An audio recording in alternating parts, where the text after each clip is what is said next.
The story starts here in the heart of the city. We continue to follow the ongoing developments. The student group is the first to take on such a project. Everyone is waiting for a vote on the bill. The team is winning at a record-breaking pace. It's an issue for residents here and around Boston. The program is the first of its kind on any stage. The story is coming up on Suffolk U News.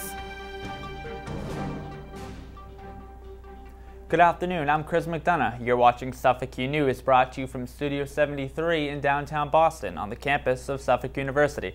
It's Tuesday, November 13th. Several on-campus robberies have put Boston University students on high alert over the past 3 weeks. 4 students have been robbed at gunpoint in various locations on the BU campus, and each of them took place in broad daylight. Police believe students are being targeted because they have money and electronics. While the number of patrol officers has increased on the BU campus, Brookline officer Ronnie McNeil says safety is also the responsibility of the students. If they're alert, they're aware of their surroundings, if they're out at night, the search continues for a man, friend or friends, well-lit areas, well-traveled areas, not on side streets. I think the key is to look confident and be alert. The search continues for a man who sexually assaulted and robbed a woman in her own home on Beacon Street Saturday night. The man reportedly entered the woman's apartment located in the area of Joy and Myrtle Street at around 3 a.m.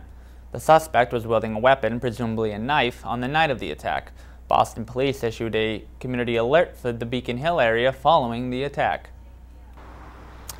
The head of the Charles Regatta was back in Cambridge this weekend for its 48th year of crew racing. Boats from across the world waded through the Charles River with college, high school, and club teams competing in 55 different events.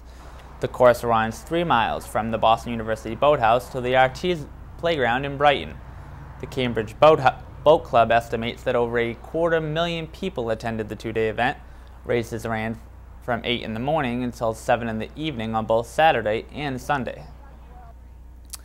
Hoestling International Boston opened its doors to the public this past June. The new facility on Stewart Street in Chinatown has 484 beds and is a finalist for a LEED certification this winter. Suffolk U News reporter Dan McCarthy bunks up at the Chinatown hostel. While a hostel typically serves as a means of seeing a city cheap, Hoestling International in Chinatown reflects anything but. With 484 beds, HI is the largest hostel in the hub. Rooms vary from private to 6-bed and provide guests with rec rooms, full kitchen, dining area, study rooms, and most importantly, laundry. But activities coordinator Michelle Bazzelli says it's the company that counts. You know, in a hostel, there are always people everywhere. Whether it's the person you meet because you sit by them at breakfast or the person who's in the bunk below you. It's somebody different, and I think just that welcoming atmosphere really helps, especially individual travelers. Travelers like Victoria Fleck, who's in Boston while on a business trip from Philadelphia. I like hostels because you get to meet people, and there's usually, activities that you can sign up for and things like that. So if you want to get to know a place, it's better for younger people.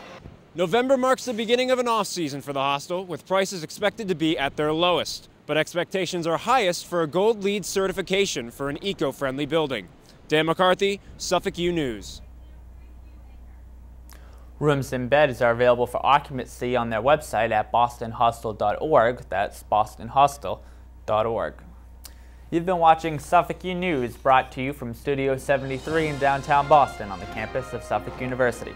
I'm Chris McDonough. Have a good afternoon, and be sure to tune in back here for your latest and most important news this Thursday.